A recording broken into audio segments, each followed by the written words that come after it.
কুষ্টিয়ার এই ভাইরাল জায়গাটি কে কে চেনেন আপনারা? কুষ্টিয়া জেলা দৌলতপুর থানার ফিলিপনগর ইউনিয়নের পদ্মা নদীর তীর ঘাসা এই চমৎকার জায়গাটির নামই কিন্তু আবেদের ঘাট।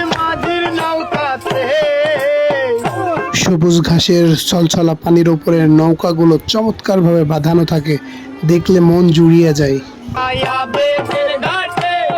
নদীর ওপর চমৎকার একটি মঞ্চ আছে, যেটা দেখার জন্য হাজার হাজার দর্শনার্থীরা ভিড় করতে থাকে।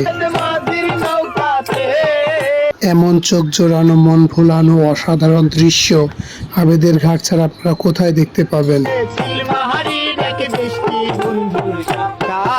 অনেক দূর দূরান্ত থেকে হাজার হাজার দর্শনার্থীরা চলে আসে আবেদের ঘাট দেখার জন্য।